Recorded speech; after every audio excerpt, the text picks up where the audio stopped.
Hello, welcome back to Cage Side Press. I'm Patrick McCorry, and today I'm joined by a very special guest, the man himself, Rob Font. How you doing? Doing great, brother. Thanks for having me on. How you doing? Doing very well, man. I'm excited to talk to you again. Let's talk about the Adrian Yanez fight, man. How do you reflect upon that fight? I mean, I don't think you could write it any better. Just how do you feel looking back 3 months later? Oh man, great fight. Great week, great camp. It felt great to come back after a year off. Obviously losing two in a row, not making weight in the last fight. There's a lot of a lot of talk and a lot of obviously, I guess, doubters. Going into that fight, I was underdog in that fight. So the UFC put me on a big card, nice spot on the pay-per-view, and it all worked out. We kind of silenced everybody, reminded everybody that I'm a top contender, and I'm back, man. It was a great week, man. I love Florida. I spent a lot of time out in Tampa, and so Miami was just like another day. Like it felt just like I was home again. So it was great. I actually got to go to Tampa after that fight to kind of hang out with some family. So it was it couldn't have, like you said, it couldn't have written a better story. You said you wanted the submission, the club and sub. You didn't get the sub, but you definitely got the club. How much did the W mean to you? And just getting back in the win column after a long road. Yeah, man, it was great to feel that again. But not only like to feel that, but to feel it in front of that crowd. That crowd was insane, man. It's been a while since I fought in front of a crowd like that since like I think 2019. So it's been a while. So to kind of feel that again, it was awesome. But then to get a finish, it was even better. And that the way that place exploded, man, it was intense, man. And run me through the finishing sequence. Was that something you saw in the film? That jab obviously is one of your best weapons. That's something you saw you could exploit. And just run me through the sequence, man. Yeah, it was obviously the game plan is always kind of stick and move and use a jab, use a length, and set up and develop. Obviously options from there, but we also wanted to close the gap if he got too close and it was a basic clinch or a collar tie. And I do it often. I kind of stole it from Hector Camacho.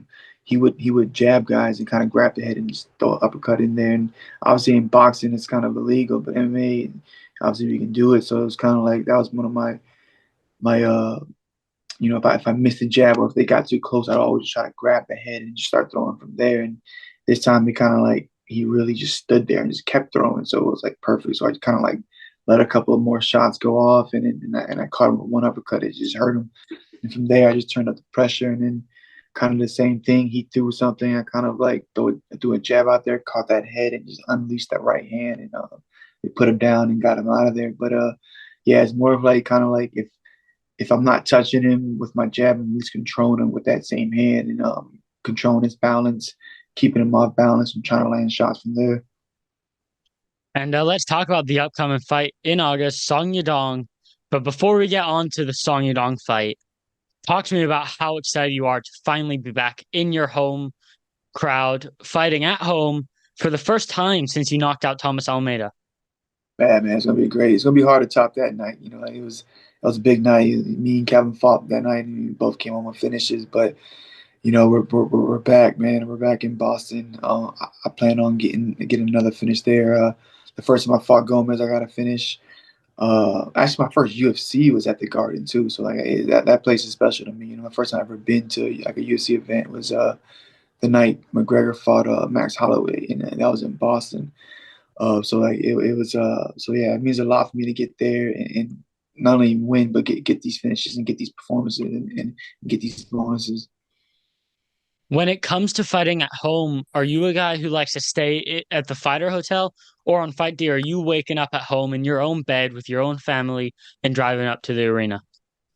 I'll stay for most of the week at my house, and then I'm gonna go in just for the weigh-in day to just make weight, and then weigh in at the wherever they weigh in. They'll have the weigh-in, so I don't have to drive that day. But yeah, I'll be home for most of the week.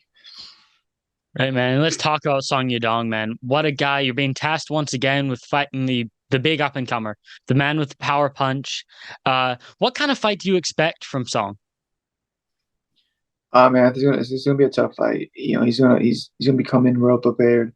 He has a solid team behind him, lots of ex-champions, lots of ex-UFC fighters, lots of up-and-comers. So he has a deep pool of bodies to work with.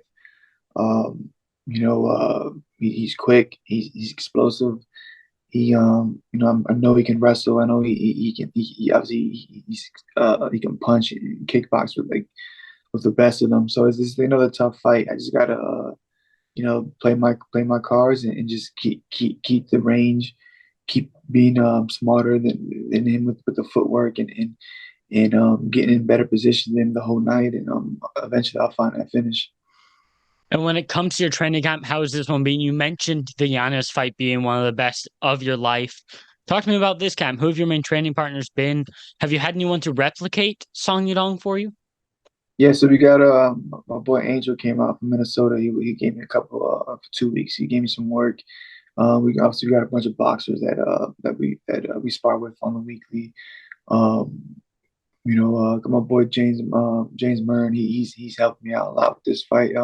So we got some boxers, a bunch of kickboxers. I'm actually up in Maine right now, working with some wrestlers for the last 2 weeks. So we just been wrestling, and then I got some decent rounds in the other day at the boxing gym here. So yeah, we're prepared. We got the bodies, we got the looks. Um, but we're also more focused on what I'm trying to do too. So it's not too much of where like trying to mimic him, but just really just trying to find the right height and body type, and then letting them do their thing and just kind of like focus on what I want to do. And in this fight, where do you see your advantages lying? As you mentioned before, he can wrestle, he can box, he can kickbox with anyone, right? But where do you see your strongest advantages? I think it's gonna be the feints, the jab, and the timing on my shots. I think I'm gonna be a little more creative. I think it's gonna come off a little cleaner. And it's just gonna be me making sure I'm not there to be hit after I land. And can we get a prediction for the fight? I don't know if you've got anything in mind. Hey, I'm going back with that club and sub, man. Gotta go back with the club and sub, man. I want to get in there. I've been working jiu-jitsu, man. I'm trying to like I want to either put him down also to take down or rock him with something. And if it's not the TKO, I want to jump on something and get another submission under my belt. I'm glad the club and sub thing has stuck. Yo, Getting on let's to make that a UFC, t-shirt. I do have a t-shirt. I can send you one. Yo, UFC 292, let's talk about it, man. The main event in your weight class. It's a massive fight in terms of Aljamain Sterling's legacy, but also the Sean O'Malley hype train, right? Sean O'Malley has called you out for a long time. Now he's found himself in a title fight setting. How do you see that fight going? I think it's gonna be a great fight. I think Aljo, he's gonna be obviously coming in there trying to grapple. So if he can not get hurt in that first 2 rounds and get on top and do his thing, there's gonna be a lot of footwork, a lot of feints from O'Malley, lots of teeps, lots of knees up the middle, uppercuts, um, and then lots of footwork. So if you can keep that foot on the gas and not get backed up to that cage and keep moving on, he's gonna make it a hard fight, but it's easier said than done. Aljo's real good at kind of like just getting to you, getting close, getting you against that cage and making that pressure. So I think Sean needs to finish from the first 2 rounds. If it doesn't happen, I think uh, Aljamain skates away with a decision on this fight. And another fight in your weight class, two former opponents of yours in Marlon Chito Vera versus Pedro Munoz. I don't know if you're aware of, Cejudo falling out of that matchup. How do you see that one going? That's interesting. I'm excited for that one. I'm familiar with both of these guys. Obviously, they've been around forever. Munoz is tough, man. He's tough as shit.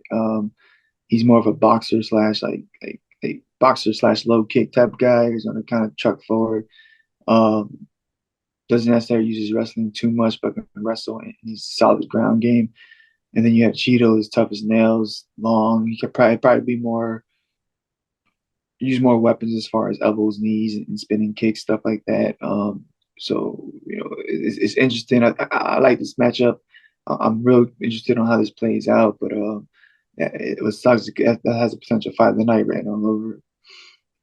And I want to ask you a couple of other bantamweight fights, but staying on this card. I mean, a fight that I think has the potential to be the fight of the night is Ian Gary versus Jeff Neal. How do you see that one playing out? What they're doing, man. Put Ian Gary in Boston. They know what they're doing, man. He's so sharp. He's so sharp. He's on momentum right now. He's looking good, man. I love the way he got real sharp, crisp, clean punches, and he's everything he does is set up. Man, I see him getting another TKO.